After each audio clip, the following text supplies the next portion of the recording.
Welcome back to another night of Minecraft and mayhem. Tonight we've got cheating exes, workplace sabotage, family betrayals that will make your jaw drop, and revenge plots that backfired so spectacularly you'll wonder how anyone thought they'd succeed. Before we get started, I just want to say thank you to everyone who's been watching and leaving feedback in the comments. I really appreciate you taking the time to share your thoughts and let me know you're enjoying this kind of content. It's starting to feel like we're building a little community here. I'll keep doing my best to help you relax and unwind as we explore some of the wildest Reddit drama on the internet. From anonymous emails that destroyed dream careers to secret families exposed at engagement parties, buckle up because this is going to be a wild ride through the messiest corners of human drama. Let's start with someone who learned the hard way that karma doesn't forget, and sometimes one well-timed email can bring an entire house of cards crashing down. I met Marcus during my first year of grad school. He was charming, ambitious, driven in that way that makes you want to support someone's dreams because you genuinely believe they deserve them. We fell into a rhythm quickly. I was working full-time and studying part-time for my master's degree, and he was grinding through law school with this single-minded focus on landing a position at one of the city's top firms. For 3 years, I was his biggest cheerleader. I quizzed him on case law at midnight. I brought him coffee during all-nighters. I listened to him stress about every exam, every interview, every networking event that might make or break his future. I believed in him completely.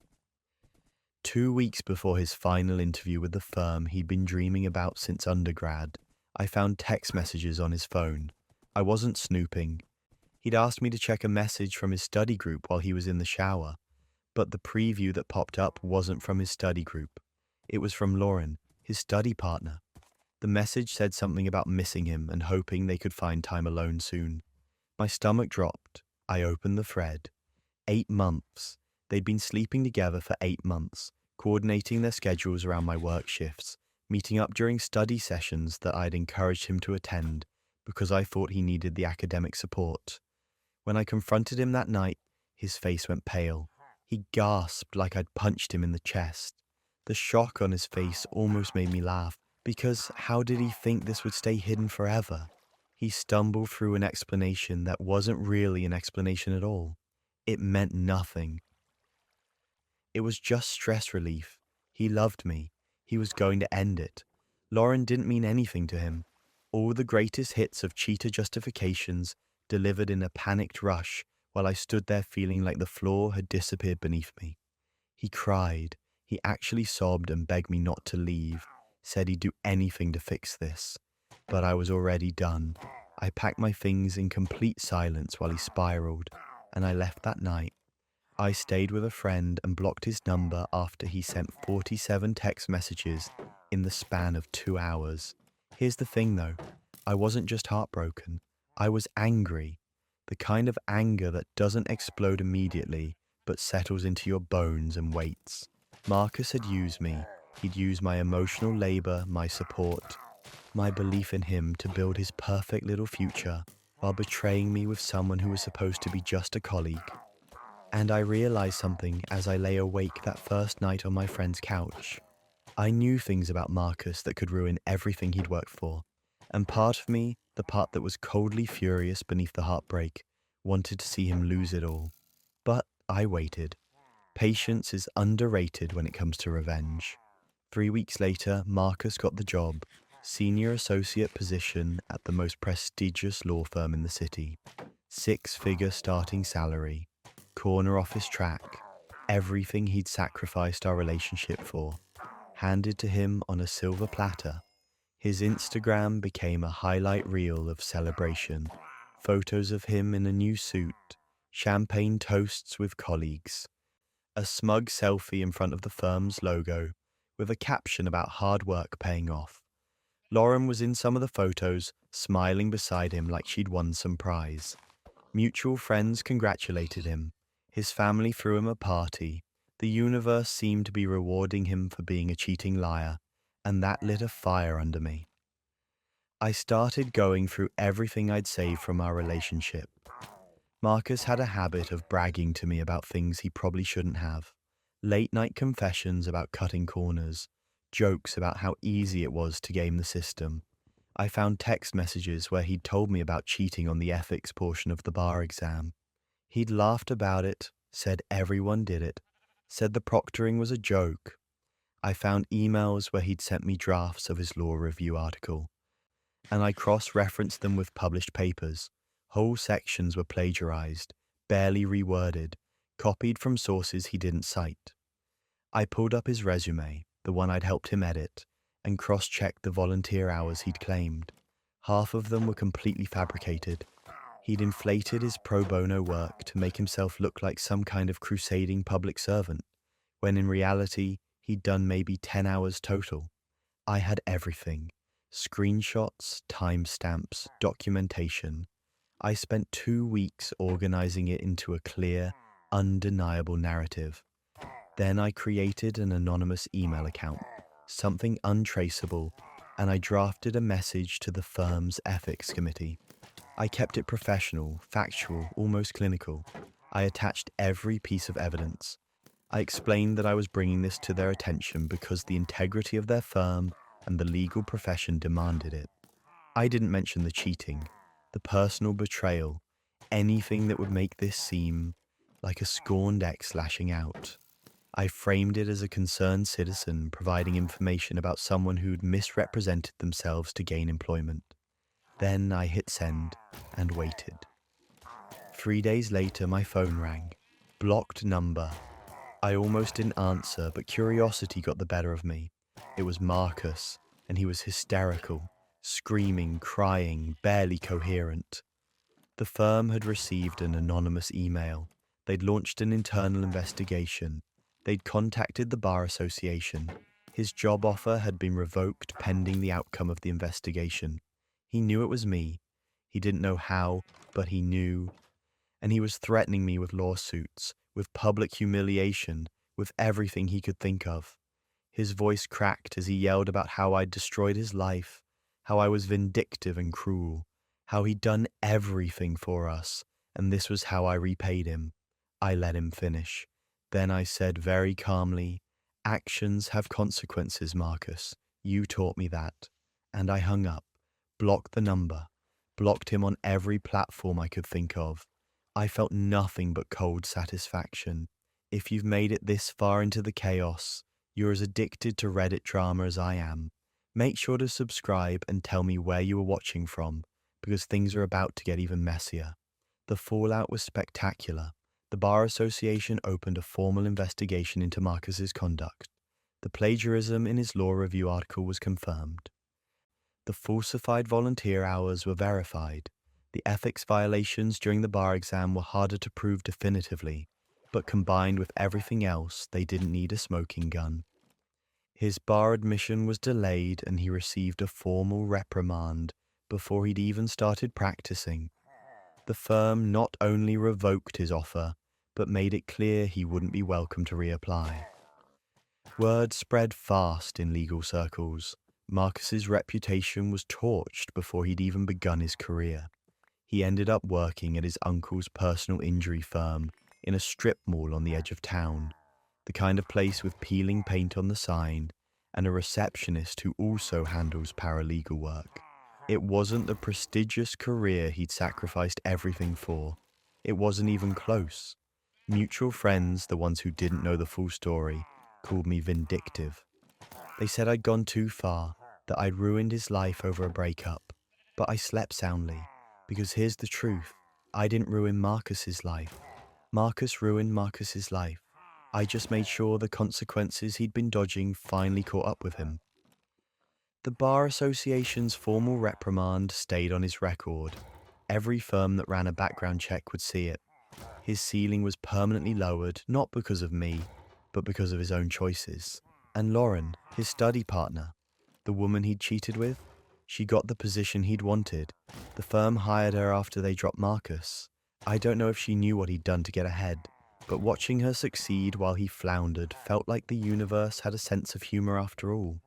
Sometimes the best revenge isn't elaborate or dramatic. Sometimes it's just making sure someone's true character is visible to the people who need to see it. Marcus had built his success on lies, shortcuts, and using people who cared about him. All I did was shine a light on that foundation and let it crumble under its own weight. Poetic justice tastes sweet, and I have no regrets. But this story of workplace revenge pales in comparison to what happened when someone tried to weaponize secret side hustles against their coworker. I've been teaching high school art for 6 years. I love my job. I love watching kids discover they can actually create something beautiful, watching their confidence grow when they realize their hands can make art that matters.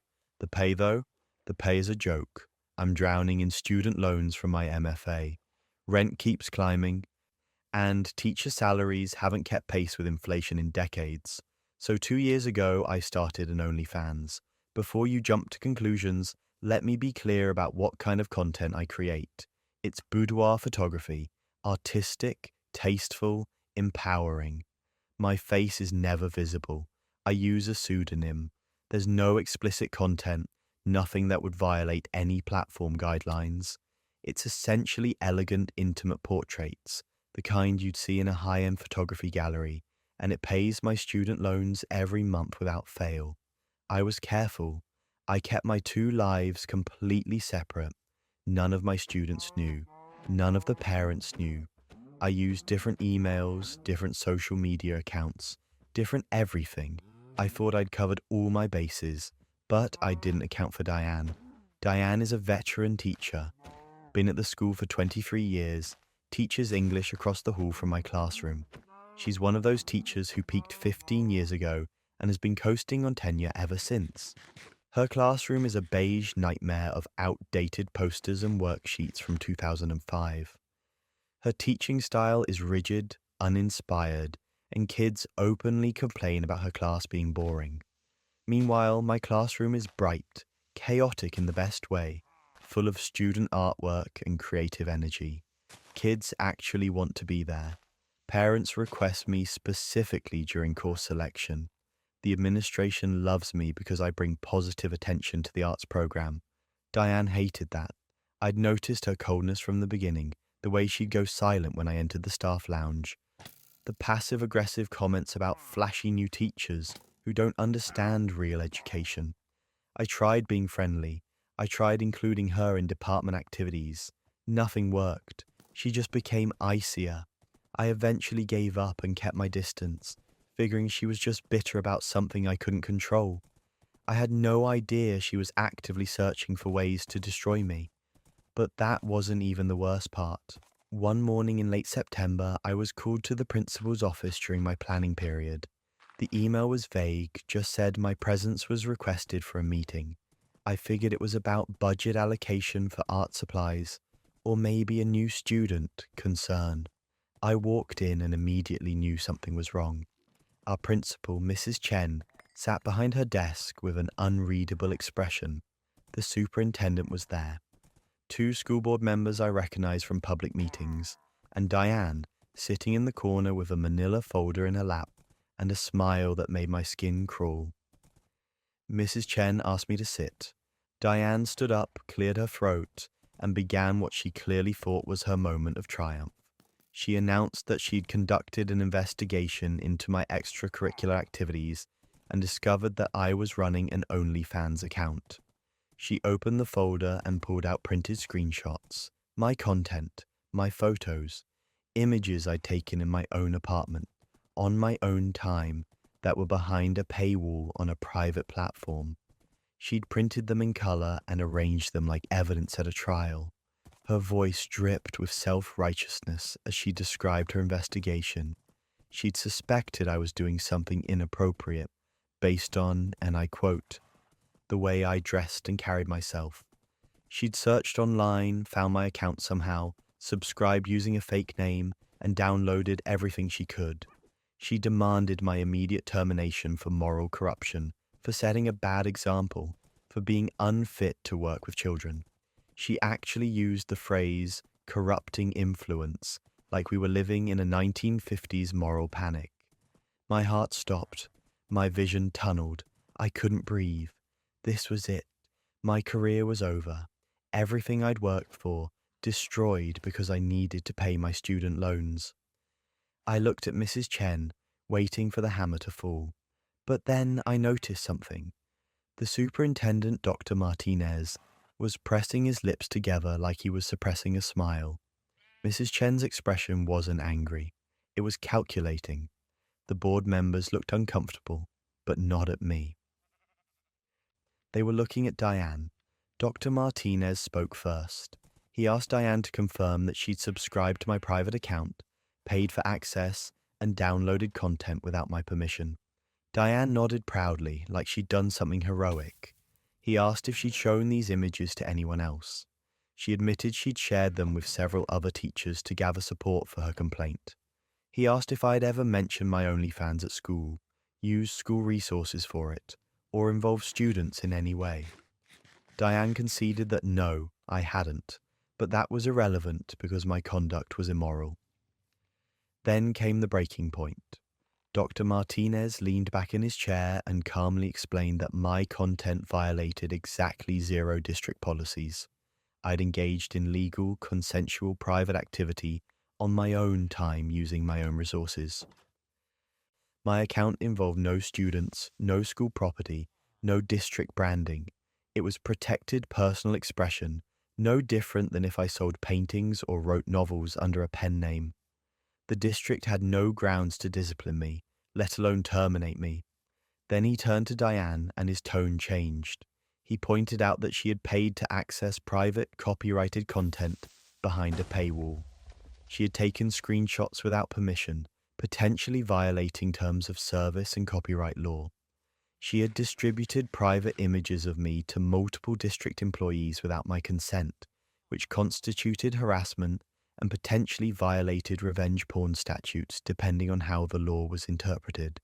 And she'd done all of this not out of genuine concern for students, but out of personal animosity toward a colleague. The room went silent. Diane's face drained of all color. She stammered something about protecting children, about moral standards, but Dr. Martinez cut her off. Mrs. Chen's expression had hardened into something cold and professional.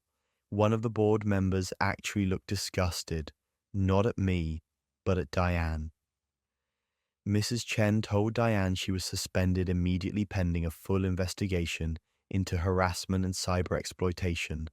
Security would escort her out. She was not to contact me or any other staff member about this matter. Diane tried to argue, her voice rising into a panicked screech about how this was unfair, how I was the problem, how they were protecting the wrong person. Security arrived and walked her out while she was still protesting. After she left, Mrs. Chen turned to me. She apologized. Actually apologized. She said the district should have protected me from this harassment and that what Diane did was reprehensible. Dr. Martinez echoed the sentiment. They asked if I wanted to press charges or take legal action, said the district would support me either way. I consulted a lawyer that afternoon. Turns out I had a pretty solid case. My terms of service explicitly prohibited downloading or distributing content. Diane had violated that. She'd also violated my privacy and potentially several cyber exploitation laws. My lawyer sent a cease and desist letter demanding Diane delete all images, refrain from discussing me or my account, and acknowledge the copyright violations. The district, eager to avoid a lawsuit, offered me a formal written apology and a small settlement to cover my legal fees and compensate for emotional distress. Diane resigned 2 weeks later before the investigation concluded and before she could be formally terminated. The principal told me privately, in a conversation I'll never forget, that what I did legally on my own time was my business and mine alone. What Diane did crossed every ethical and legal line imaginable. She said she respected me, respected my work, and hoped I'd continue teaching, because the students needed teachers who cared as much as I did. Diane's attempt to destroy my career ended up destroying hers instead. She'd spent months hunting for ammunition, paying for access to my private content, building her case, convinced she'd be hailed as some moral crusader. Instead, she exposed herself as a vindictive harasser, willing to break laws to hurt a colleague she resented. The irony is almost poetic. She handed me all the evidence I needed to protect myself while simultaneously dismantling her own career. I still teach art, I still run my OnlyFans, my student loans are getting paid off. And Diane? Last I heard, she's working at a private tutoring center across town, far from the school where she spent 2 decades building a career she torched in her quest to ruin mine. The whole thing taught me something important. People who are desperate to tear you down usually expose more about themselves than they ever will about you. Diane thought she was revealing my moral failings. Instead, she revealed her own jealousy, her willingness to violate boundaries, and her complete lack of ethical judgment. She basically built her own downfall and then walked straight into it. Speaking of people who underestimate their surroundings, let me tell you about the time this mother-in-law's sabotage finally came to light. I have a master's degree in environmental engineering. I graduated top of my class. I have published research, internship experience at a major consulting firm, and glowing recommendations from professors who still email me about industry opportunities. On paper, I'm exactly the kind of candidate companies should be fighting over. But for 3 years after I married Jake, I couldn't land a single job in my field. Not one. The pattern was always the same. I'd apply, get called for a phone screen, nail it, move to in-person interviews where I'd connect with the team and feel like I'd finally found the right fit. They'd tell me they were excited about my candidacy, that I'd hear back soon, that they just needed to complete reference checks. Then, nothing. Radio silence. Or worse, a week later I'd get one of those sympathetic rejection emails. We've decided to move forward with another candidate. Your qualifications are impressive, but we don't think you're the right fit at this time. We'll keep your resume on file for future opportunities. Generic, polite, deflating. I couldn't figure it out. My references were solid. Former professors, my internship supervisor, a manager from a part-time job I'd held during grad school. All people who knew my work ethic and capabilities. I'd ask for feedback when companies bothered to respond, but I'd get vague non-answers about culture fit or the competitive applicant pool. It was maddening. I started wondering if something was wrong with me, if I was missing some fatal flaw that only revealed itself during reference checks. Jake's mother, Patricia, was always there with comfort that felt increasingly patronizing. She'd pat my hand and say things like, "Maybe you're meant to be a homemaker, dear. There's no shame in that." She'd bring up how fulfilled she'd been raising Jake and his sister, how career women missed out on the joys of family. She'd look at Jake meaningfully and ask when we were planning to give her grandchildren, as if my failed job search was a sign from the universe that I should just give up and start reproducing. Jake, to his credit, tried to be supportive, but I could feel the pressure building. Patricia was relentless. She'd corner him at family dinners and ask why we were waiting, tell him he wasn't getting any younger, remind him that his sister already had 2 kids and wasn't he embarrassed to be so far behind. She'd frame it like concern, but it was manipulation. And slowly I could feel Jake starting to crack. He'd mention offhandedly that maybe we should start thinking about kids soon. He'd ask if I really needed to work or if we could make it work on his salary alone. The suggestion was always gentle, but it was there. This growing expectation that I should just accept my role as a stay-at-home wife. Something felt wrong. I couldn't articulate it, couldn't point to anything concrete, but my gut told me there was more to this than bad luck. Then came the moment everything shifted. We were at Sunday dinner at Patricia's house, the usual uncomfortable affair of passive-aggressive commentary, and Jake's dad silently reading the newspaper. Patricia's phone rang.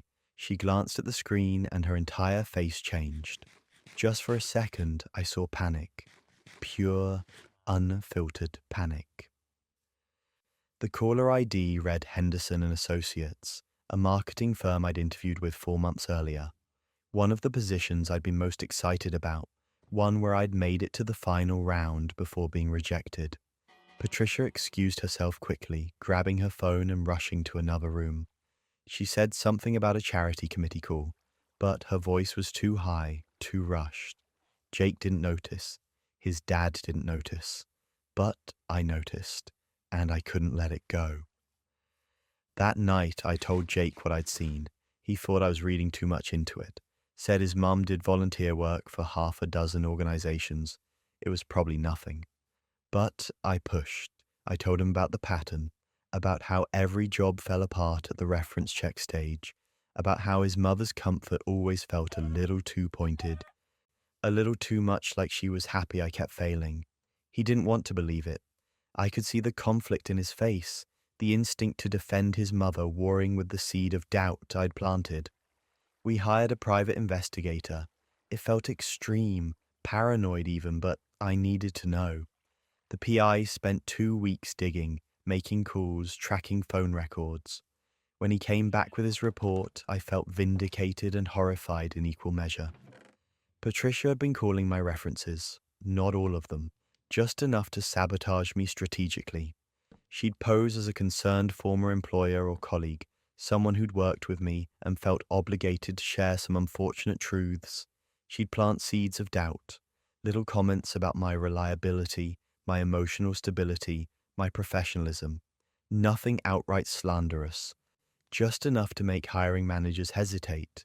The PI had recordings, actual recordings of Patricia on the phone, her voice dripping with false concern as she destroyed my reputation one reference check at a time. But that wasn't even the worst part. We decided to confront her. Not privately, not in some quiet conversation where she could gaslight us into doubting the evidence. We waited until the next Sunday dinner. Jake, his dad, his sister, her husband, all gathered around Patricia's dining table like every other week. Except this time, Jake brought a laptop. He waited until dessert was served. Then he opened the laptop, pulled up the audio files, and hit play. Patricia's voice filled the room. A recording from 3 months earlier, her on the phone with someone from a tech startup I'd interviewed with. She introduced herself as a former supervisor, said she felt obligated to share some concerns. She described me as emotionally unstable, prone to breakdowns under pressure, someone who'd been let go from a previous position due to attendance issues. All lies, complete fabrications delivered in this sickly sweet tone of regretful honesty. The table went silent. Patricia's face drained of color. Jake played another recording, then another. Different companies, same pattern. Patricia systematically destroying my career, call by call, lie by lie. Jake's voice shook as he asked her why. His face was twisted with rage and betrayal. His hands clenched so tight his knuckles were white. Patricia tried to justify it. She said she wanted grandchildren. She said I was too career-focused, that I'd never prioritize family, that she needed me dependent on Jake so I'd finally settle down and give her what she wanted. She said she was protecting Jake from a wife who cared more about work than family. She actually said she did it out of love, like that made it okay, like sabotaging someone's livelihood for years was an act of maternal devotion. Jake's father sat in stunned silence, staring at his wife like he'd never seen her before. Jake's sister looked horrified. Her husband quietly excused their kids from the table. Jake told her we were done.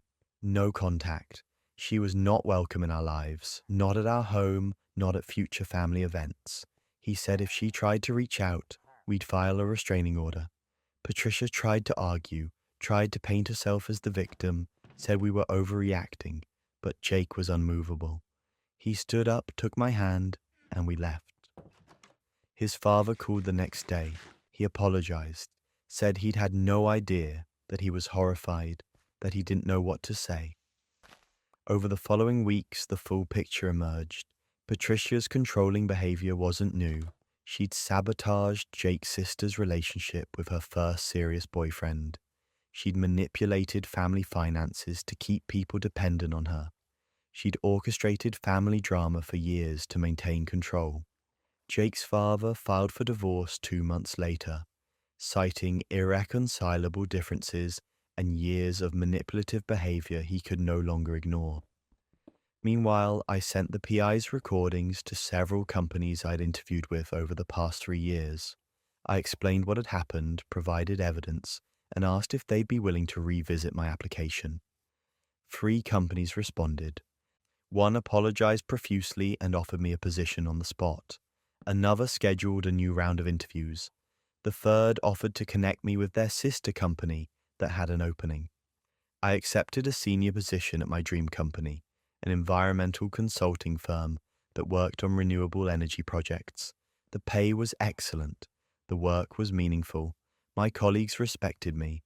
I finally had the career I'd worked for, the career I deserved, the career Patricia had tried to steal from me.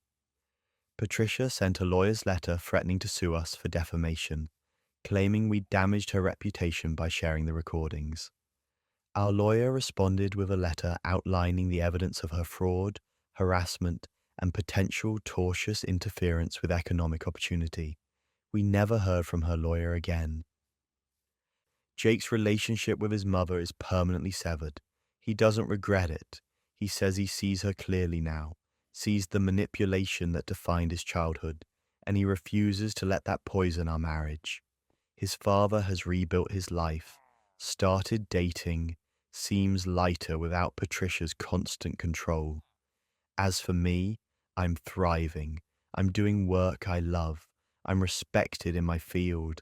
And Patricia, she has nothing but her control games and nobody left to play them with. She wanted to keep me dependent and powerless. Instead, she lost her son, her husband, and any claim to being a caring mother or wife.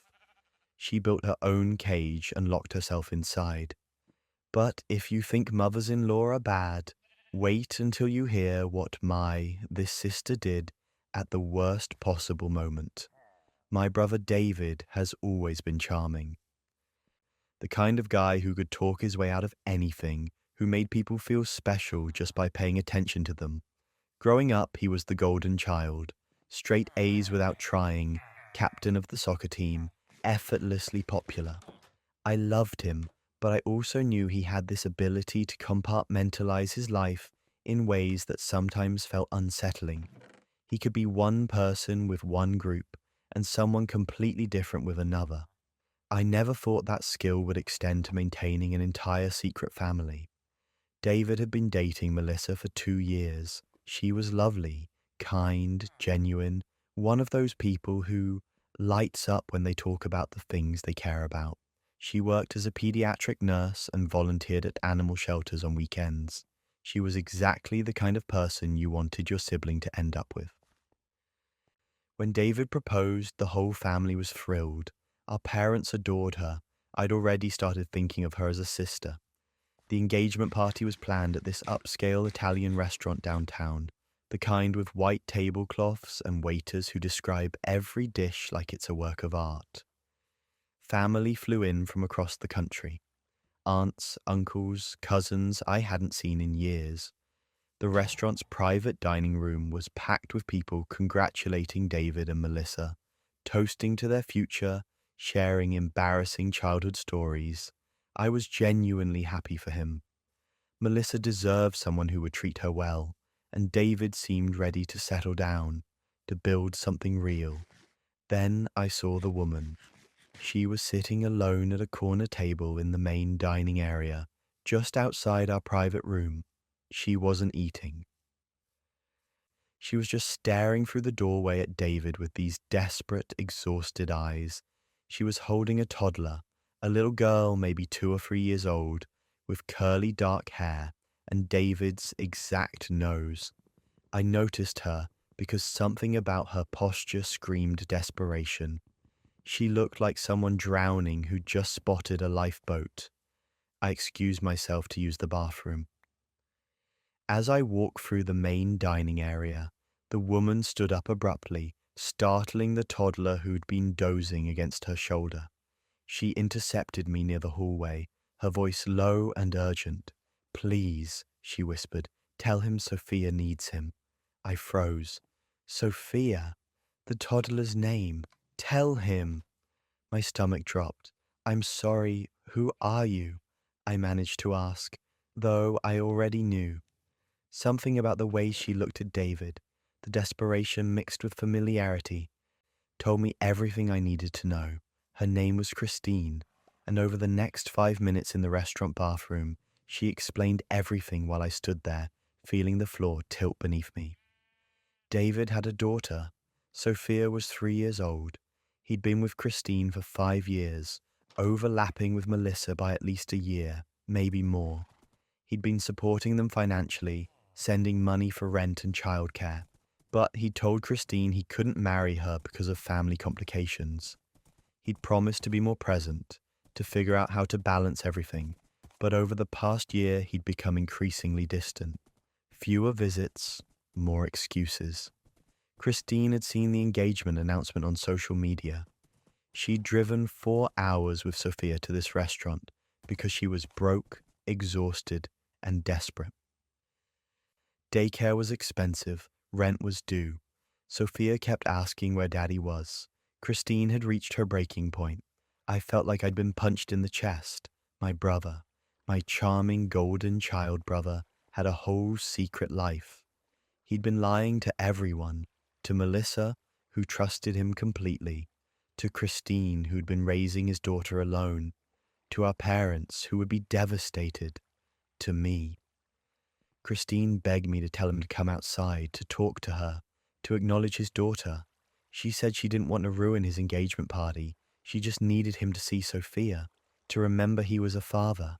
I told her I needed a minute to process this. She nodded, eyes brimming with tears, and went back to her table. I stood in that bathroom trying to figure out what to do. If I told David privately, he'd probably find a way to get Christine to leave, to cover this up, to keep lying. If I told Melissa, she'd be humiliated in front of everyone.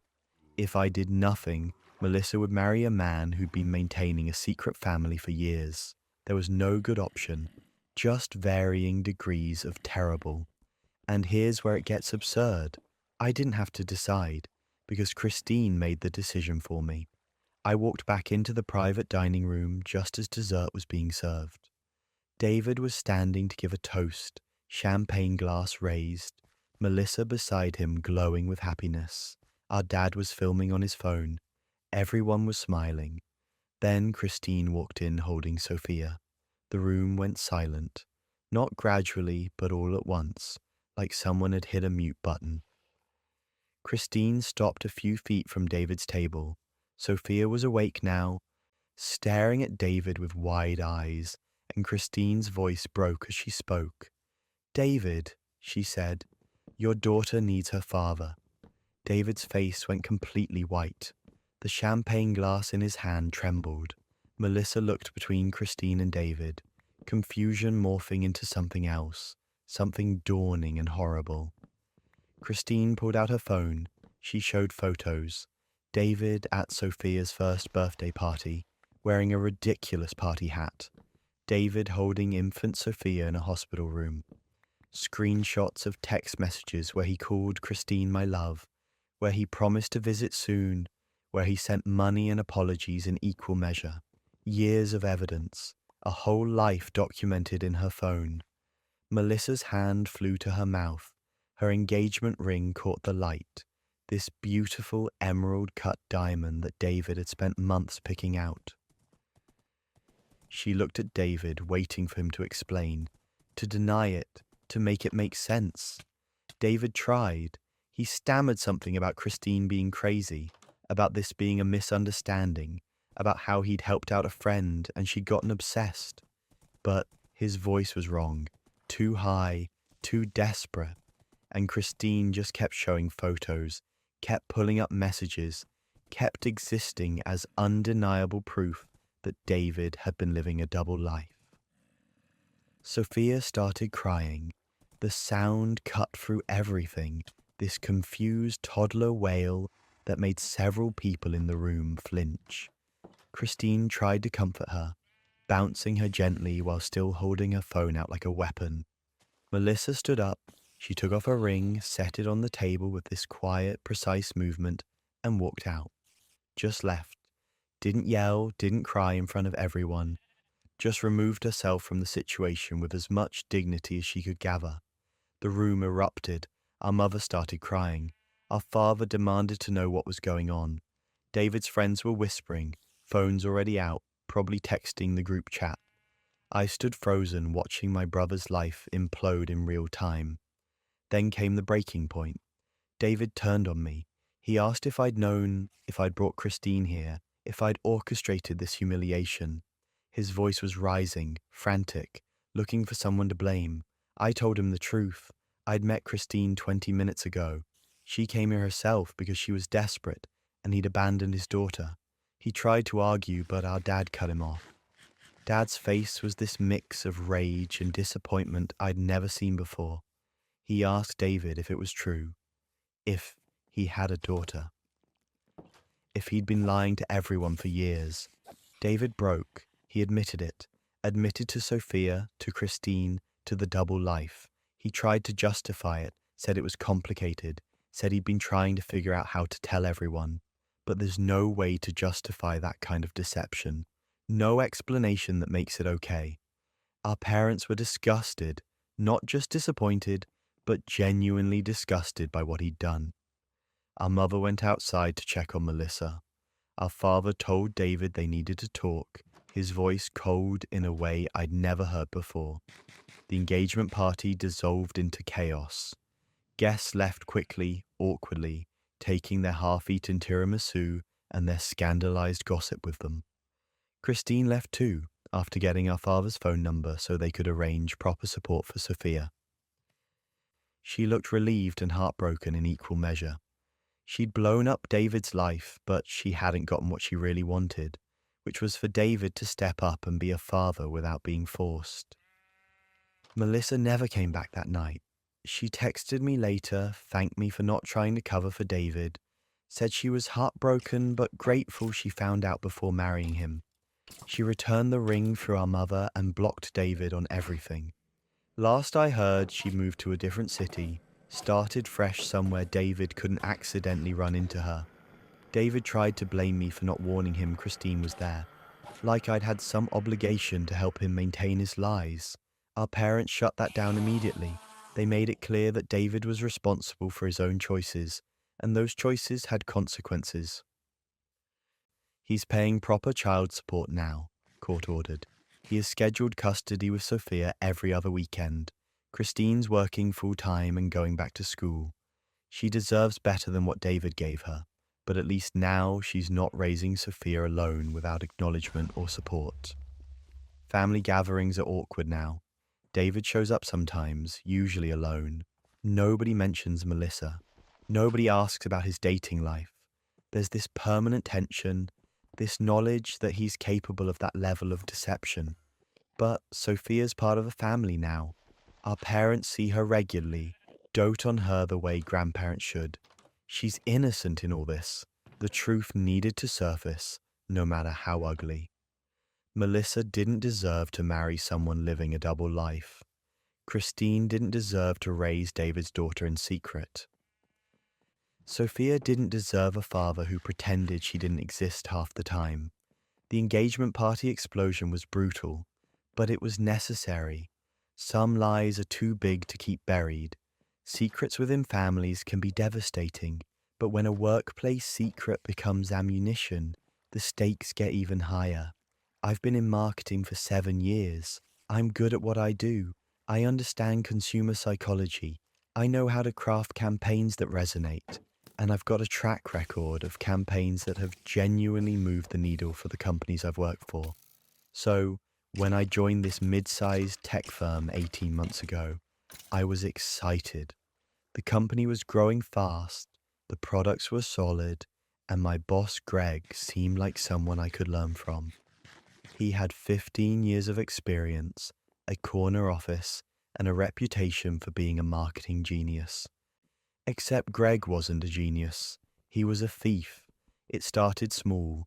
I'd pitch an idea in our one-on-one meetings, something I'd been developing for weeks, a social media strategy, a partnership angle, a content series that could drive engagement. Greg would listen, nod occasionally, and then give me this lukewarm response. He'd say things like, interesting but needs work, or let me think about it, or I'm not sure that aligns with our current priorities. I'd leave those meetings feeling deflated, wondering if my ideas were actually good or if I was losing my touch. Then, a few weeks later, I'd be in a team meeting, and Greg would present my exact idea to upper management. Same strategy, same talking points, sometimes even the same phrasing I'd used. He'd get praised. The CEO would call it innovative. Greg would get bonuses, recognition, opportunities to present at industry conferences. Meanwhile, I stayed stagnant. No promotions, no raises, no acknowledgement that any of these winning ideas had come from me. At first, I thought maybe it was a coincidence. Maybe Greg and I just thought alike. But it kept happening, over and over. A campaign concept I'd outlined in March would show up in Greg's June presentation. A client pitch strategy I'd sketched out in April became Greg's award-winning proposal in July. Every time he'd present it as his own work, and every time I'd sit there watching him take credit while my career went nowhere. Colleagues started noticing. A few people pulled me aside and asked if I'd seen Greg's latest pitch, said it sounded a lot like something I'd mentioned weeks earlier. But what was I supposed to do? I had no proof. It was my word against his, and he was the senior director with a stellar reputation, while I was just another mid-level employee. I went to HR twice. I explained the pattern, gave them examples, asked them to look into it. Both times I got the same response. They called it a misunderstanding. They said that in collaborative environments, ideas build on each other, and it's hard to trace exact origins. They suggested I was misinterpreting the situation, maybe feeling territorial about concepts that were actually team developed. The subtext was clear. Stop complaining or you'll be the problem employee. I needed proof. Real, undeniable, hold it up in court if necessary proof. I did my research. In my state, it's legal to record in spaces you own or control with one-party consent, and that one party can be you. My office was assigned to me. I wasn't recording anyone without my knowledge in my own space. I bought a small camera, the kind that looks like a phone charger, and installed it on my desk angled to capture the whole room. Then I scheduled another pitch meeting with Greg. I'd been working on a campaign strategy for our biggest client, a software company that wanted to rebrand and target a younger demographic. I'd spent months researching, developing personas, mapping out a multi-platform approach that incorporated influencer partnerships, interactive content, and a guerrilla marketing component that was genuinely innovative. I was proud of this one. It was some of my best work. Greg came to my office for the pitch meeting. I walked him through everything: the research, the strategy, the projected ROI, the timeline for implementation. I'd created detailed graphics, written sample copy, even mocked up what the influencer partnerships could look like. I presented for 40 minutes while the camera captured everything. Greg's response was painfully predictable. He said it was interesting but needs work. He questioned whether the client would go for something this bold. He suggested I sit on it for a while, maybe refine the approach. His tone was dismissive, like he was humoring me. Then he left, and I had the whole thing on video. 2 weeks later, I was working late and decided to check the shared server, where our team kept presentation files. I shouldn't have had access to Greg's folder, but IT had messed up permissions months ago and never fixed it. I found a file dated 3 days ago, titled Client Rebrand Final Presentation. I opened it. It was my strategy, every single element. The research, the personas, the platform approach, the influencer partnerships, the guerrilla marketing concept. He'd copied my graphics. He'd used my exact phrasing in places, just tweaked enough to make it look like he'd reworded things.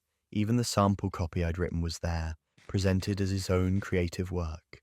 The metadata showed he'd created the file 12 days after our meeting, 2 days before he'd presented it to the CEO.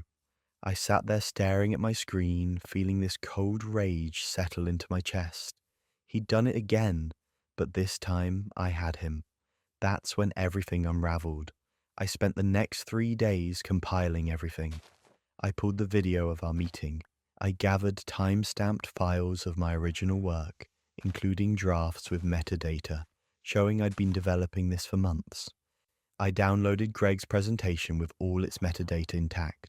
I found emails where I'd mentioned working on this campaign, where I'd requested research resources, where I'd blocked off time on my calendar for strategy development. I built an airtight case, organized it into a clear narrative, and put it all in a folder with a cover memo, explaining exactly what Greg had been doing. Then I bypassed HR completely and sent it directly to the CEO and the head of legal. I got a response within 2 hours. A meeting was scheduled for the next morning. The CEO, the legal team, the head of HR, and me. They asked me to walk them through everything. I did. I showed them the video, the files, the timeline, the pattern of behavior going back 18 months. I gave them names of other employees who'd noticed. I showed them how Greg had been systematically stealing intellectual property from his own team to advance his career. The CEO's face went from skeptical to furious over the course of 30 minutes. The legal team took notes. HR looked uncomfortable, probably realizing they'd dismissed my complaints twice and now had a major liability on their hands. They launched an immediate investigation. Greg was called into a meeting that afternoon. I wasn't there, but I heard about it later from someone who'd seen him emerge. He was pale, sweating, looked like he'd been hit by a truck. Security escorted him out within hours. By the end of the day, his office was cleared. Personal items in a box, nameplate removed, like he'd never been there. Things went from bad to unhinged after that. Greg was terminated for intellectual property theft and breach of ethics. The company offered me his position, Senior Director of Marketing, significant raise, corner office, formal written apology from the CEO, acknowledging they'd failed to address my concerns earlier. They also implemented new policies around idea documentation and pitch protocols to prevent this from happening to anyone else. But here's where it gets even better. Once word got out about why Greg was fired, other employees started coming forward. Turns out I wasn't the only one he'd been stealing from. 3 other people on the team had experienced the same thing. A junior designer whose concepts had ended up in Greg's award submissions, an analyst whose data insights had been presented as Greg's strategic thinking, a copywriter whose taglines had appeared in Greg's client pitches. Greg had built his entire reputation on stolen work, and now it was all crumbling. Greg tried to sue for wrongful termination.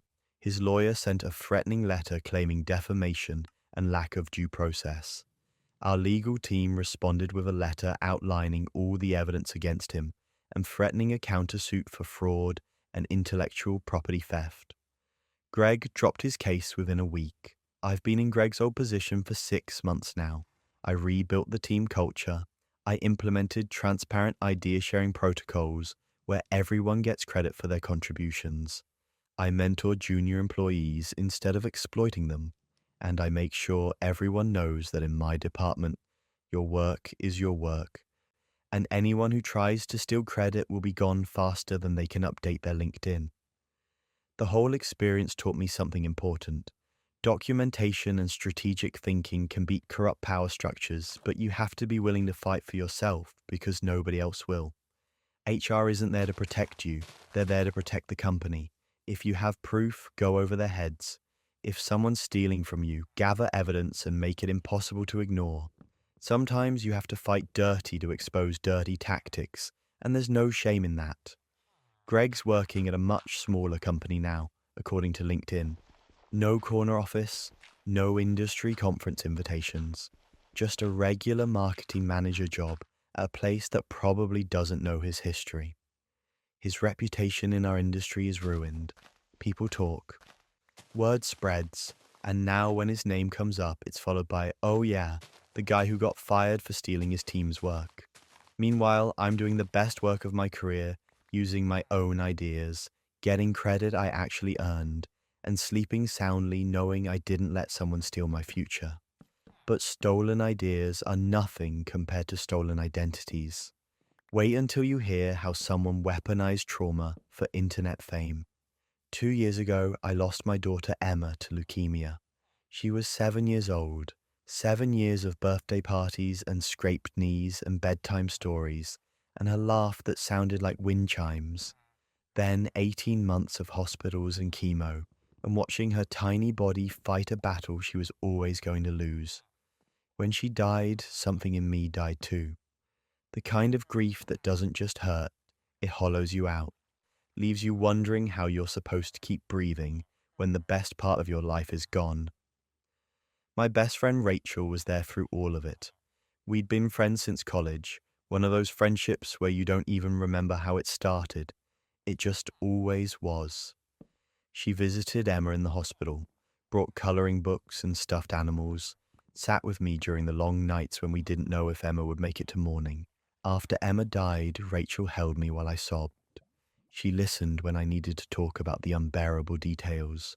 Emma's last words, the way her hand felt in mine as she slipped away, the specific shade of hospital room blue that I'll never be able to look at again without feeling sick.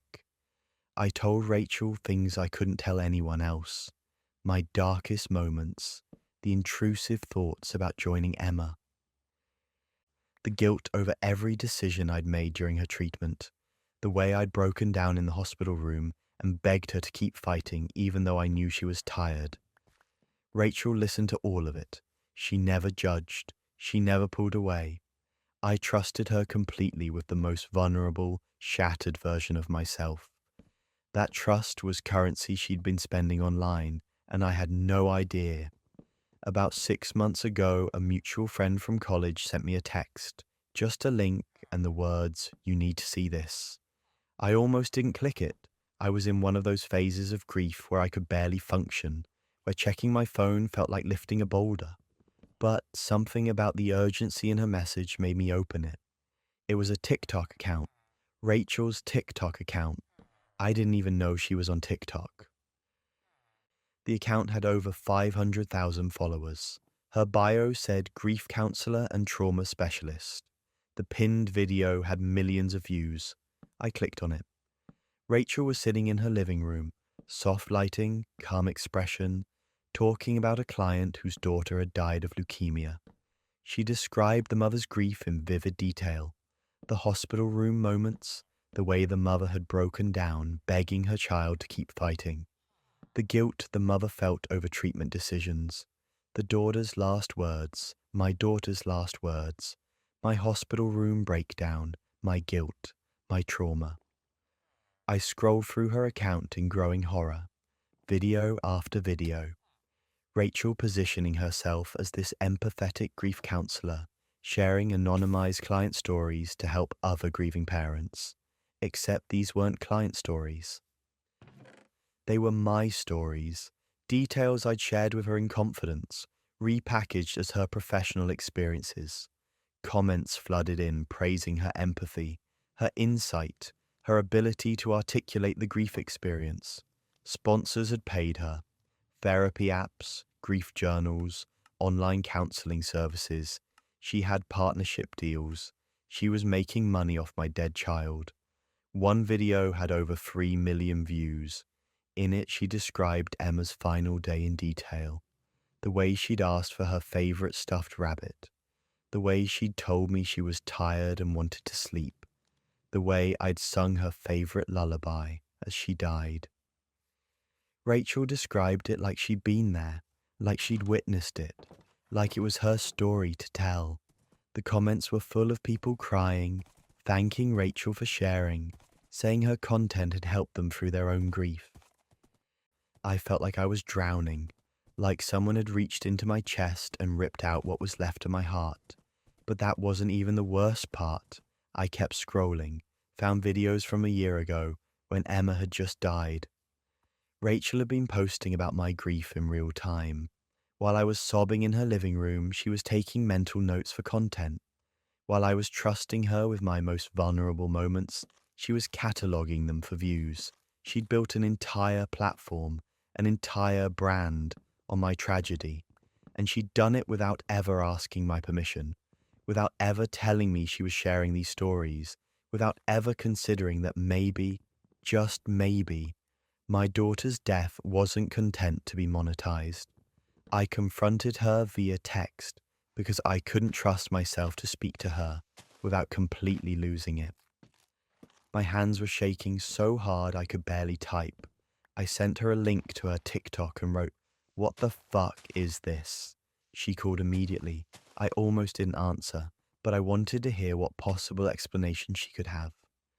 I hit record on my phone before picking up. Rachel was crying. She said she was trying to help other grieving parents, that my story, Emma's story, had inspired her to create content that could support people going through similar trauma. She insisted her intentions were pure. She claimed she changed enough details to protect my privacy, which was a lie because anyone who knew me would recognize these stories instantly. I asked her if she'd made money from this. She hesitated, then admitted yes, but said she'd been planning to donate some of it to childhood cancer research. Planning to. Some of it. She was profiting from my child's death and acting like she was doing me a favor. I told her I was going public. I was going to make my own video explaining exactly what she'd done, showing evidence that these weren't client stories, but my personal tragedy that she'd stolen. She panicked. Her tone shifted from tearful to aggressive. She begged me not to ruin her career, said I was overreacting, then threatened to sue me for defamation if I said anything that damaged her reputation. She actually said that, threatened to sue me for telling the truth about how she'd exploited my daughter's death. I laughed. It was a bitter, broken sound. I told her she'd already stolen everything else. What was left to take? Then I hung up, and suddenly the whole plan fell apart for her. I spent the next day creating my own video. I filmed it on my phone, sitting in Emma's room that I still haven't been able to clean out. I explained everything, who Rachel was, what she'd done. I showed side-by-side comparisons of her videos and the details I'd shared with her privately. I played audio from our phone call where she admitted to using my stories. I showed timestamps proving her account had started monetizing my grief within months of Emma's death. I didn't cry in the video. I was too angry to cry. I just stated facts and let people draw their own conclusions. I posted it and waited. The response was immediate and overwhelming. My video went viral faster than any of Rachel's content ever had.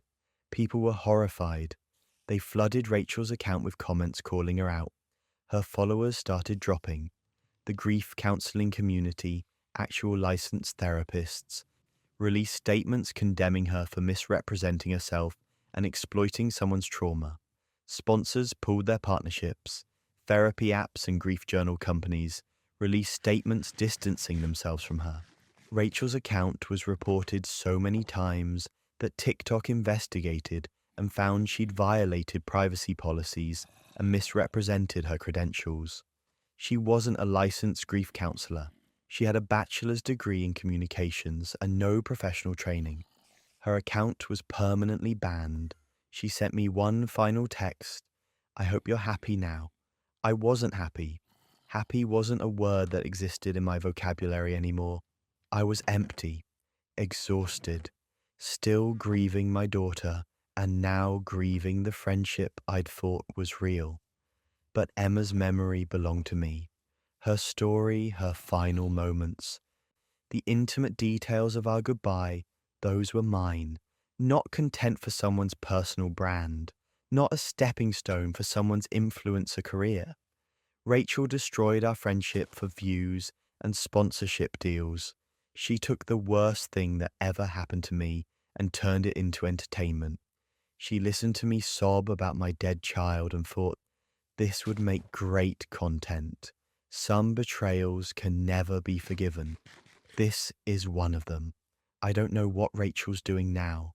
I blocked her everywhere.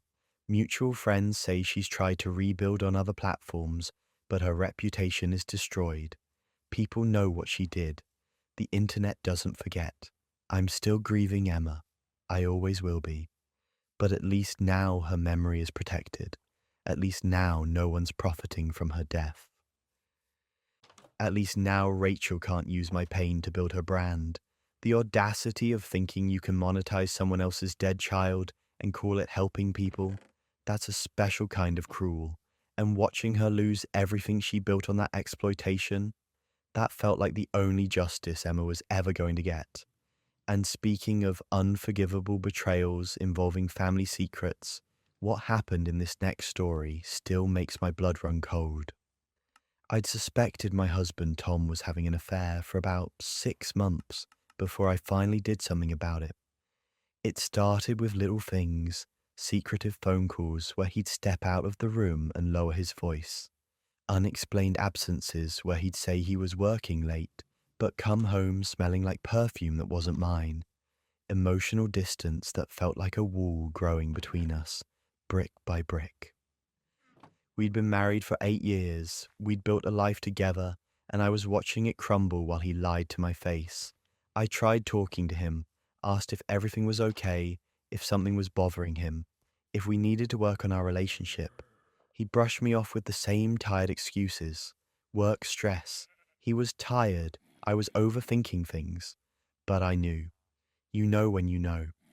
There's this gut feeling that something fundamental has shifted, and no amount of gaslighting can make it go away. So I hired a private investigator. I felt ridiculous doing it, like I was a character in a bad TV movie. But I needed proof. I needed to know if I was losing my mind, or if my husband was actually betraying me. The PI confirmed it within 3 weeks. Tom was meeting regularly with a woman named Sarah. Mid-30s, brunette, lived across town. They'd have intimate dinners at quiet restaurants, long conversations over coffee that stretched for hours. The PI had photos of them together, body language that read as close, familiar, affectionate. And yes, occasional hotel visits, not frequent but enough. Enough to shatter what was left of my heart. I prepared for divorce, gathered all the evidence, consulted with a lawyer who walked me through asset division and what I could expect from the process. I opened a separate bank account. I started looking at apartments. I was methodical about it. Maybe because if I let myself feel the full weight of the betrayal, I'd collapse entirely. Then the PI delivered his final report. He handed it to me in a manila envelope with a post-it note stuck to the front.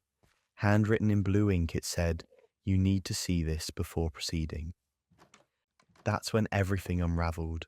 Inside the envelope was a background check on Sarah. The PI had gone deeper after I'd asked him to find out everything he could about her. He'd run her through databases, dug into her history, and discovered something I never expected. Sarah had been adopted as an infant. She'd been searching for her biological family for years, using every resource available. Adoption registries, DNA testing through sites like Ancestry and 23andMe. She'd recently gotten a match, a close relative, someone who shared 50% of her DNA. Tom. They were full siblings. I sat there staring at the report, reading it over and over because it couldn't be real. The PI had included copies of the DNA results. Sarah and Tom shared the same biological parents. Tom's parents, the ones I'd been having awkward holiday dinners with for 8 years, had given up a baby girl before Tom was born. A secret they'd buried so deep that even Tom hadn't known until Sarah contacted him 6 months ago. 6 months, right when the secretive phone calls started, right when the emotional distance began. The hotel visits, the PI had dug into those too. Sarah had been evicted from her apartment. Tom had been helping her find housing, sometimes putting her up in budget hotels when she had nowhere else to go. The intimate dinners were a brother and sister trying to build a relationship after decades apart. The long conversations were them catching up on entire lifetimes they'd missed, and I'd been planning to divorce him over it. The absurdity hit me first. The sheer cosmic joke of it all. Then came the anger, not at Sarah. Not even really at Tom for the situation he'd found himself in, but at the fact that he'd lied, that he'd let me suffer through months of suspicion and heartbreak instead of just telling me the truth. I confronted him that night, laid everything out on the kitchen table. The PI reports, the photos, the DNA results, all of it. Tom's face went white, then red. Then he started crying, which I'd never seen him do in 8 years of marriage. He explained everything, how Sarah had reached out 6 months ago with the DNA results, how she'd been nervous, hopeful, desperate to connect with her biological family, how Tom had been overwhelmed but also curious, moved by the idea that he had a sister he'd never known about, how he'd started meeting with her to build a relationship, but then his parents found out. Tom had told them about Sarah, thinking they'd be happy or at least willing to acknowledge her existence. Instead, they'd lost it. Told him it was a mistake from their past that needed to stay buried. Threatened to disown him if he continued contact with Sarah. Said it would destroy their reputation, their standing in their community, that people would judge them for giving up a baby. Tom's parents are old school, the kind of people who care deeply about appearances and what the neighbors think. They'd built this perfect image of their family, and Sarah's existence threatened to crack that facade. So Tom had been meeting Sarah in secret, lying to me because he was afraid I'd make him choose between his newfound sister and keeping peace with his parents, afraid I wouldn't understand, afraid of so many things that he'd chosen deception over trust. And here's where it gets absurd. Sarah had no idea I'd thought she was Tom's mistress. No idea I'd hired a PI, or that I'd been preparing to blow up my marriage. When Tom finally introduced us, weeks after that initial confrontation, she was horrified. She kept apologizing, saying she never meant to cause problems, that she'd told Tom from the beginning he needed to be honest with his wife. She was right. She'd been the reasonable one in this whole mess, and she was the one who'd been kept in the dark about my suspicions. Sarah is lovely, genuinely kind, a little awkward, clearly still processing the fact that she'd found her biological family only to discover they were complicated in ways she hadn't anticipated. We've had coffee together monthly since everything came out. She tells me stories about her adoptive family, about her search for her roots, about how surreal it is to have a brother after growing up as an only child. I tell her stories about Tom as a husband, fill in details about his life that she's missed. It's strange, but it works. Tom and I went to marriage counseling, not because he cheated, but because the lies had damaged something fundamental in our relationship. Trust isn't just about fidelity. It's about being honest when things are hard. It's about believing your partner will support you instead of assuming they won't. Tom had failed that test, and we needed help rebuilding. He cut contact with his parents, told them flat out that he wasn't going to pretend Sarah didn't exist, that she was his sister, and he was going to have a relationship with her, whether they approved or not. His parents didn't take it well at first. There were angry phone calls, guilt trips, threats about wills and inheritance, classic manipulation tactics, but Tom held firm, and eventually, after months of silence, his parents started to crack. His mother reached out first, said she wanted to meet Sarah, said she'd been thinking about the daughter she'd given up, wondering about her for decades, and maybe it was time to stop running from the past. It's been slow, awkward family dinners where everyone's trying too hard to be normal. But Sarah's part of the family now, officially. Tom's parents are learning to accept her, learning that their reputation didn't actually crumble just because people found out they'd made a difficult choice 40 years ago. Tom and I are healing, slowly. The lies still sting. There are moments when I wonder what else he might not tell me. Moments when trust feels fragile, but we're working on it. Marriage counseling has helped. So has Tom's commitment to radical honesty now, even when it's uncomfortable. The whole situation taught me something important. Sometimes the most scandalous truth is actually the most heartbreaking misunderstanding. I was ready to end my marriage over what I thought was an affair, when the reality was a man torn between his wife and his newfound sister, making bad choices out of fear rather than malice. I'm not saying the lies were okay. They weren't. Tom should have trusted me from the beginning. But I understand now why he didn't. And we're building something new on the wreckage of those secrets. Something stronger, maybe. Something built on actual honesty instead of comfortable avoidance. Sarah and I joke sometimes about how we met, about how I was ready to cast her as the villain in my divorce story, when really she was just a woman looking for family, about how the universe has a twisted sense of humor. She's become a friend, which is weird to say about someone I once thought was destroying my marriage. Life is strange like that. The people you think are your enemies turn out to be allies. The betrayals you're certain of turn out to be misunderstandings. And sometimes, if you're very lucky, you get a second chance to choose trust over suspicion. We're making it work. All of us. Tom, me, Sarah, even Tom's parents in their own complicated way. It's messy and imperfect, but it's ours. Misunderstandings can destroy trust, but deliberate manipulation, that's what this stepson tried when he thought he could rewrite history for profit. I married Richard 5 years ago when I was 42 and he was 58. It wasn't a whirlwind romance. We met at a community gardening project, spent months getting to know each other over soil and seedlings before he ever asked me to dinner. Richard was kind, steady, the sort of person who listened more than he spoke. He'd been widowed for a decade, had built a comfortable life as an architect, owned his home outright, had a modest retirement fund. Comfortable but not wealthy. Not the kind of money that makes you a target for gold diggers, though his adult son Blake was convinced otherwise from day one. Blake was 30 when I became his stepmother, which is a weird title when the person you're supposedly mothering is only 12 years younger than you. He'd struggled with addiction through his 20s, opioids, then alcohol, cycling through rehab programs and relapses.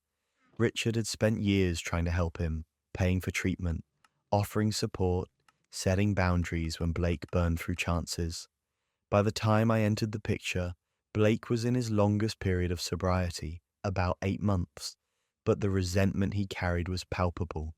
He was convinced I was after Richard's money. Never mind that I had my own career as a freelance graphic designer, my own savings, my own life before Richard. Blake saw a woman marrying his father and assumed the worst. He'd make comments at family dinners about people who prey on lonely widowers. He'd ask Richard loudly if he'd gotten a prenup, right in front of me. Richard would shut him down, but the hostility lingered like smoke. When Richard was diagnosed with stage 4 pancreatic cancer 3 years into our marriage, Blake's hostility intensified into something uglier. Richard's prognosis was 12 to 18 months. Blake started asking about the will immediately, not about spending time with his dying father, not about making memories or seeking closure, just the will. What was in it, when he'd get access to it, how much he'd inherit. Richard's will was carefully constructed. Blake would receive the bulk of the estate, but only after meeting certain conditions. He needed to complete rehab again. He'd relapsed 6 months before Richard's diagnosis. He needed to maintain sobriety for 2 years, verified through regular testing. He needed to hold stable employment for at least 1 year. Richard had seen too many addicts blow through inheritances in months. He wanted to protect his son, even from himself. Blake was furious when Richard explained the conditions. He argued that he was clean now, that the conditions were insulting, that he deserved immediate access to his inheritance. Richard held firm. Blake started visiting less. When he did visit, he'd barely speak to Richard, just brood in corners and shoot me looks that could peel paint. Then Blake hired a private investigator to dig into my past. I didn't know about it at the time. I was focused on caring for Richard, managing his appointments, trying to make his remaining time as comfortable as possible. But Blake was building a case against me, looking for ammunition, and he found something. 20 years ago, before I cleaned up my life, I'd been arrested for drug possession. I was 24, barely holding my life together, using cocaine on weekends that bled into weekdays. I got pulled over with a small amount in my car. I was arrested, spent a night in jail, hired a public defender. The charges were eventually dropped on a technicality, something about improper search procedures. My record was expunged years later. I'd moved on, built a new life, been clean for nearly 2 decades. But evidence still existed. The mugshot, the arrest record, even if it was supposed to be sealed. Blake found it all. He showed up at our house one afternoon when Richard was sleeping, sat across from me at the kitchen table, and laid out printed copies of my arrest record. My mugshot from 2 decades ago, looking strung out and defeated. Court documents. He said he'd found my dirty little secret. Then he gave me an ultimatum. Convince Richard to change his will, remove the conditions on Blake's inheritance, or Blake would expose me as a criminal. He'd tell Richard I'd been lying to him for 5 years.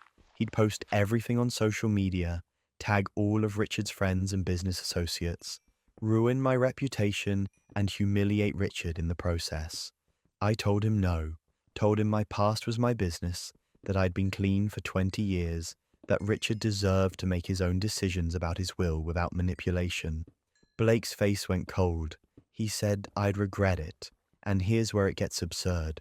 Blake went nuclear. He posted my mugshot on Facebook, tagged Richard's entire friend list, his business associates, former colleagues, distant relatives.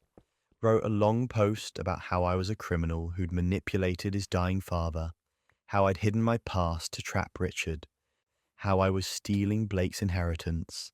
He framed it like he was protecting his father, exposing a con artist before it was too late. The post spread. People I'd never met were commenting, sharing, weighing in on whether Richard should have been told about my past. Some defended me, said people can change, that 20-year-old arrests shouldn't define someone. Others called me a liar, said I'd clearly been hiding something sinister. Richard woke up from a nap to 53 messages about his wife's criminal past. He was confused, then devastated. Not by my arrest, he barely cared about that once I explained the context. He was devastated by Blake's cruelty, by the fact that his son had weaponized my past, tried to blackmail me, and then publicly humiliated both of us when I refused to play along. Richard called Blake to the hospital the next day. I wasn't there for the conversation, but Richard told me about it later. He'd asked Blake if the blackmail attempt was true. Blake admitted it, tried to justify it, said he was protecting his father from a liar. Richard asked if Blake understood that my past, my mistakes from 20 years ago, meant nothing compared to the life I'd built since. Blake argued that I'd hidden it. The dishonesty was dishonesty. Richard's response was to change his will entirely. Things went from bad to unhinged after that. Richard called his lawyer to the hospital that afternoon, revised everything. The new will left the bulk of his estate to charity, specifically addiction recovery programs. I received a portion, enough to be financially stable and comfortable. Blake received a small trust fund, accessible only when he turned 40, contingent on maintained sobriety and verified through annual check-ins with a third-party trustee. It wasn't nothing, but it was a fraction of what he had expected, and it came with conditions even stricter than before. Richard explained his reasoning in a letter attached to the will. He said my past didn't matter because I'd rebuilt my life, stayed clean, become someone who cared for others. Blake's present, his willingness to blackmail and humiliate, showed entitled cruelty. Richard said he loved his son but couldn't reward behavior that hurt people for personal gain. Blake lost it when the lawyer read him the updated terms. He threatened to contest the will, accused me of manipulating Richard in his final months, said he'd drag this through court for years. Richard's response was simple. You've shown me exactly who you are, Blake. I'm responding accordingly. Richard passed peacefully 3 months later. I was holding his hand. Blake wasn't there, hadn't visited in weeks, was too busy consulting lawyers about how to break the will. Blake did contest it, spent the next year fighting in court, claiming Richard wasn't of sound mind when he made the changes, that I'd coerced him, that the will was invalid. He lost. Richard's lawyers had documented everything. The blackmail attempt, Blake's Facebook post, Richard's clear mental competence verified by multiple doctors. The judge upheld the will entirely. Blake burned through most of his trust fund, paying legal fees for a case he never had a chance of winning. I used my inheritance exactly how Richard wanted. Funded addiction recovery programs in his name. Small grants for people trying to get clean who couldn't afford treatment.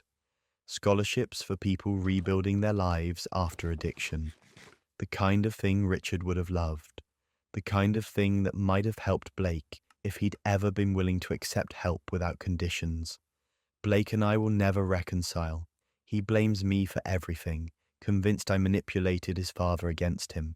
He doesn't see that he destroyed his own relationship, that his greed and cruelty cost him the inheritance he felt entitled to. Last I heard, he's working a minimum wage job, struggling with sobriety again, bitter about the life he thinks was stolen from him. I sleep soundly, not because I won some battle, but because I honored Richard's wishes. He wanted his money to help people, not enable his son's worst impulses. He wanted to leave a legacy of compassion, not feed Blake's entitlement. Blake thought he could rewrite history, dig up my past and use it as leverage to get what he wanted. Instead, he showed his father exactly who he was, and Richard responded by writing Blake out of the story he'd been counting on. The irony is almost poetic. Blake tried to expose my past, to steal his future, and ended up losing both. Greed can poison families, but in the workplace, ambition and betrayal can destroy even the strongest bonds, like what this twin did. My twin sister Olivia and I have always shared everything. Same womb, same birthday, same elementary school classrooms, where teachers mixed us up constantly. We went to the same architecture program in college, studied together, pulled all-nighters critiquing each other's designs. After graduation, we took jobs at different firms, needed to build our own identities, but we stayed close, talked every day, celebrated each other's wins. We were a unit, the way twins are supposed to be. Then we both applied to the same job. It was a senior architect position at one of the most prestigious firms in the city, the kind of job we'd both dreamed about since our first year of architecture school. Innovative projects, high-profile clients, creative freedom we'd been chasing for years at our respective companies. When the listing went up, we both saw it immediately. Sent each other the link at almost the same time, with excited messages about how perfect it was. We talked about it that night on the phone, laughed about the awkwardness of competing against each other, made jokes about how the firm would probably be confused interviewing identical twins. But underneath the humor, there was tension. This wasn't just any job. This was the dream position, and only one of us could have it. I applied, Olivia applied. We both made it through the initial screenings, both got called for first-round interviews, both advanced to second rounds. The firm was impressed with both of us, which made sense. We had similar portfolios, similar experience, similar design philosophies. We'd been shaped by the same influences our entire lives. Then Olivia called me 3 weeks into the process. She said she was withdrawing her application, said the timing wasn't right for her family. Her husband had just started a new job that required travel. Her daughter was struggling in school. She needed to be more present at home. She said she was disappointed, but it made sense to step back. Let me continue without the weirdness of us competing. I believed her. Why wouldn't I? She was my twin, my best friend, the person I trusted most in the world. I told her I was sorry the timing wasn't working out, that there would be other opportunities. She said she was happy for me, that she'd be cheering me on. I continued with the interviews, made it to the final round, presented a portfolio that showcased my best work. had a conversation with the senior partners that felt like the professional equivalent of falling in love. They offered me the position 2 days later. I was ecstatic, called Olivia immediately to share the news. Her congratulations sounded off, too bright, too performative, but I was too excited to pay attention to the wrong notes in her voice. Then I found out the truth. Olivia hadn't withdrawn. She'd been rejected at the final round. The firm had chosen me over her, and she'd lied about withdrawing to save face. She'd expected them to choose her, convinced herself she was the stronger candidate, and when they picked me instead, she couldn't handle the rejection. So she rewrote the narrative, told me and our family that she'd stepped aside voluntarily. I found out from a colleague at the firm who'd been on the hiring committee, mentioned casually over coffee that it had been a tough choice between the twin candidates, but they'd ultimately felt my portfolio had a slight edge. Said he hoped there were no hard feelings between us about the decision. I felt sick, not because I'd gotten the job, but because Olivia had lied, because she was hurting and I hadn't known. Because our relationship, the foundation of trust we built over 32 years, had cracks I hadn't seen. But that wasn't even the worst part. At the next family dinner, Olivia's mask started slipping. She made passive-aggressive comments about lucky breaks, about how connections matter more than talent sometimes, about how some people just have better timing. Our parents exchanged uncomfortable looks. Our younger brother changed the subject repeatedly. I sat there feeling each comment like a small cut, knowing she was talking about me, knowing she resented me but wouldn't say it directly. After dinner, our mother pulled me aside in the kitchen, told me Olivia had been devastated for weeks, had been crying every night, feeling like a failure, convinced I'd stolen her dream. Mum said Olivia felt like she'd lost a competition she didn't even know we were having, said the jealousy was eating her alive, but she was too proud to admit she'd been rejected. The guilt hit me like a physical weight. I'd been celebrating while my twin was falling apart. I'd been excited about my dream job while she was mourning hers. And yes, part of me had enjoyed the win, had enjoyed being the one chosen for once, being the one who succeeded in a direct comparison. That competitive impulse, the one I usually suppressed because we were supposed to be a team, had felt good. And now I had to sit with the ugliness of that feeling. I called Olivia that night, told her I knew the truth about her not withdrawing, offered to decline the position, said I could tell the firm I needed to stay at my current job, that they should reconsider her, or that I could help her find a role at the firm once I started. Tried to fix it the only way I knew how. She exploded. Her voice went cold and sharp in a way I'd never heard before. She asked if I thought she needed my pity, if I thought she couldn't succeed without my charity.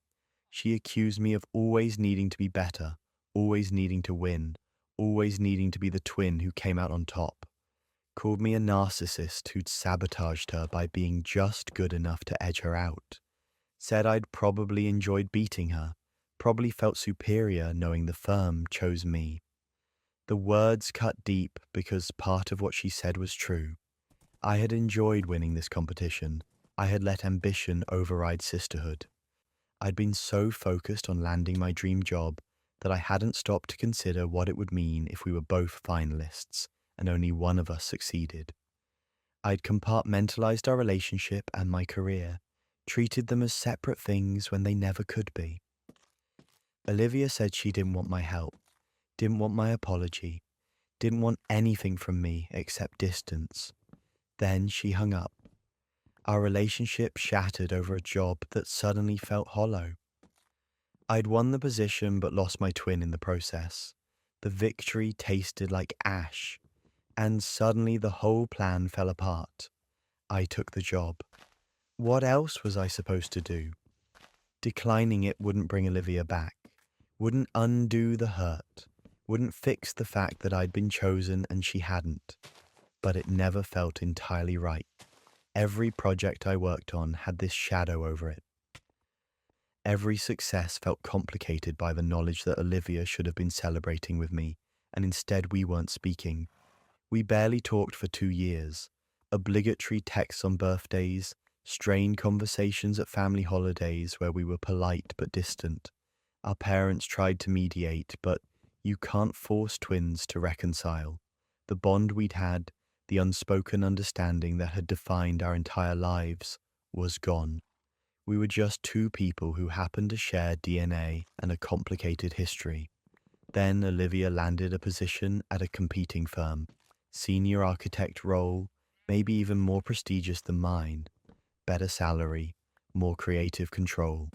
She'd been working toward it quietly, building her portfolio, networking, proving she didn't need me or my help to succeed. When she got the offer, she sent me a brief text. Thought you should know. No warmth, but not hostile either. Just information. I felt relieved, genuinely relieved that she'd found her own success, that maybe now we could both move forward without the weight of that original competition hanging over us. At our cousin's wedding 6 months later, we finally talked. Really talked. Not just the surface level small talk we'd been doing at family events. We ended up outside on the venue's patio, away from the reception noise, and Olivia started it. Said she'd been thinking about everything that happened. Admitted the jealousy had poisoned her perspective. That she'd let her own insecurity turn me into a villain, when really I'd just succeeded in a situation where one of us had to. I admitted my part too. Said I'd been competitive when I should have been supportive. That I'd enjoyed winning in a way that felt ugly in retrospect. That I'd prioritized my career ambition over our relationship without fully realizing it until it was too late. We both cried, apologized, acknowledged that we both handled everything badly, that the situation had brought out the worst in both of us. We're rebuilding now, slowly. Coffee every few weeks, texts that are warmer, collaborating on a pro bono project together that lets us work as a team instead of competitors. But the trust we had as children is gone. We're not the unit we used to be. There's a guardedness now, awareness that we're capable of hurting each other in ways we never thought possible. We love each other, but it's different, more cautious, less automatic. Success means nothing if it costs you the people who matter. That's not just a platitude. It's something I learned the hard way. I got my dream job and lost my twin for 2 years. Some victories aren't worth the price. And even now, with both of us successful and slowly rebuilding, I'd trade my career advancement in a heartbeat to go back and handle that situation differently. Competition between siblings is one thing, but what happens when a neighbor's jealousy spirals into a revenge plot that backfires spectacularly? Our neighbors Karen and Steve seemed like the perfect suburban couple. Matching SUVs in the driveway, perfectly manicured lawn, those decorative seasonal flags that change with the holidays. Karen ran a small home bakery business, sold cupcakes and cookies at farmers markets and through Facebook orders. Steve worked in finance, left for the office at 7:30 every morning in pressed suits. They'd lived next door for 3 years, and we'd had the typical neighborly relationship. Waves across the yard, small talk about weather and property values, borrowing tools occasionally. Then our 8-year-old daughter Emma set up a lemonade stand. It started innocently enough. Classic kid entrepreneurship. Emma used her allowance to buy lemons, sugar, and a poster board for a sign. She set up a small table at the end of our driveway on a Saturday afternoon, charged 50 cents a cup, made about $6. She was thrilled. Then someone posted a photo of her stand on the neighborhood Facebook group, called it adorable, said their kid had loved the lemonade. Other parents started commenting, saying they'd stop by. The next Saturday, Emma had a line, actual cars pulling over. She made $30 and couldn't stop talking about her business success. Karen's jealousy was immediate and palpable. Her home bakery had been struggling. The market was saturated with people selling baked goods, and her prices were high for what she offered. She'd complained about it before, about how hard it was to make money with so much competition. Now our daughter's 50-cent lemonade stand was getting more attention than her professional bakery business. The absurdity of being jealous of a child wasn't lost on us, but Karen apparently didn't see it that way. She started filing noise complaints, called the city about excessive traffic and noise from Emma's lemonade stand, which operated for maybe 3 hours on Saturday afternoons. Code enforcement actually showed up once, looked confused, confirmed that a kid selling lemonade wasn't violating any ordinances, and left. Karen left passive-aggressive notes on our door, printed pamphlets about neighborhood covenants and home-based business regulations, sent emails to the HOA claiming we were running an illegal commercial operation. We ignored it, figured she'd tire of the drama eventually. She was a grown woman obsessing over a child's lemonade stand. How long could that possibly last? We were wrong. Karen launched an elaborate revenge scheme that escalated from petty to genuinely unhinged. She created fake social media accounts and posted in local parent groups, claiming that children had gotten sick from our lemonade. Food poisoning, stomach issues. One post claimed a kid had to go to the emergency room. All completely fabricated. We started getting concerned messages from neighbors. Emma was devastated, thought she'd actually hurt someone. Karen filed false reports with the health department. They sent an inspector who found nothing wrong because there was nothing wrong. It was lemonade made fresh each Saturday in our kitchen. But the inspection itself was stressful and invasive, and it planted seeds of doubt in people's minds.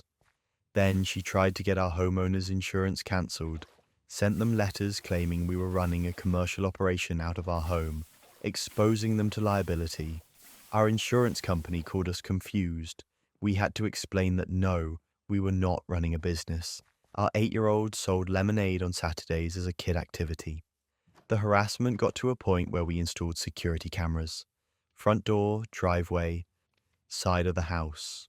We wanted documentation in case Karen's behavior escalated further, and we needed to pursue legal action for harassment. That decision saved us, but not in the way we expected. Then came the breaking point.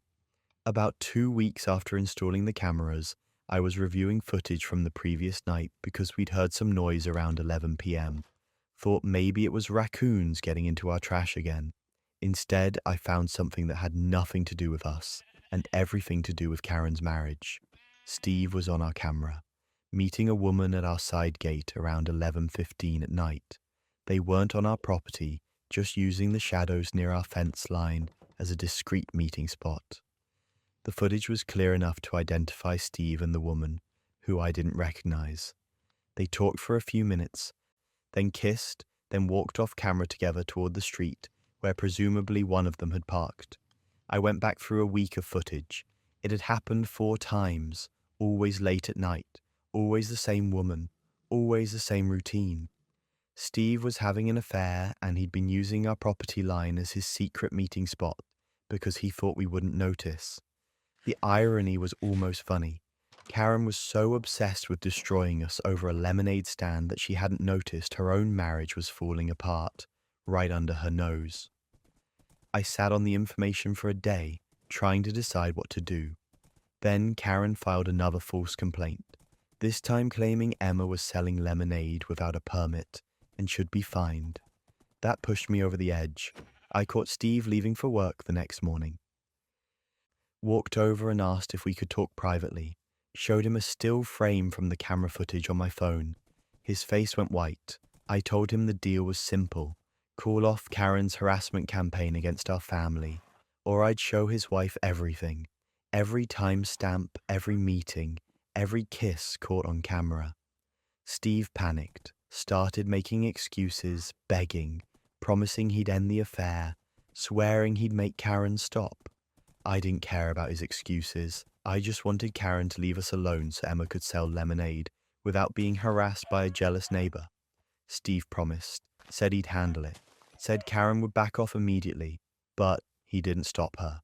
Instead, in what I can only assume was a moment of guilt-driven panic, he confessed everything to Karen himself. What happened next? Nobody saw it coming. Karen's revenge plan collapsed as her entire life imploded. The woman was Steve's co-worker. The affair had been going on for 2 years. 2 years of late nights explained away as work obligations. 2 years of business trips that weren't entirely business. Steve had been living a double life while Karen had been obsessing over our daughter's lemonade stand. Karen showed up at our door 3 days later. She looked like she hadn't slept, apologized for everything. The complaints, the fake social media posts, the harassment. Said she'd been dealing with her own insecurities about her failing business and had taken it out on us inappropriately. She didn't mention the affair directly, but I could see it in her eyes. The humiliation, the devastation, the realization that while she'd been focused on tearing us down, her own marriage had been rotting from the inside. I accepted her apology, told her we wouldn't pursue legal action for the harassment if she left us alone going forward. She nodded and left. That was the last real conversation we had.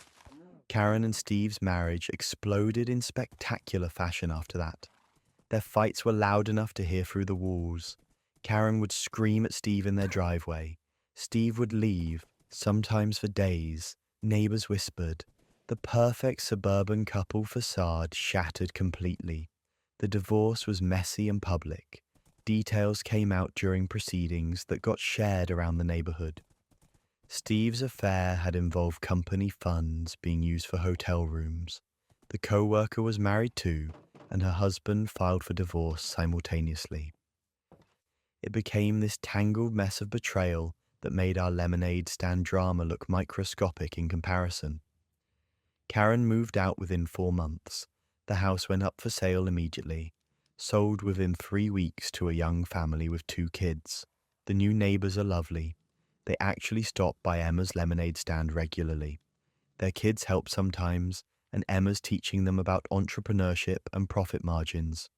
Steve moved to a different city for work after the divorce finalized. Last we heard, the co-worker he'd been having an affair with had also left her marriage and they'd moved in together. Whether that relationship survived the destruction it caused, I don't know and don't care.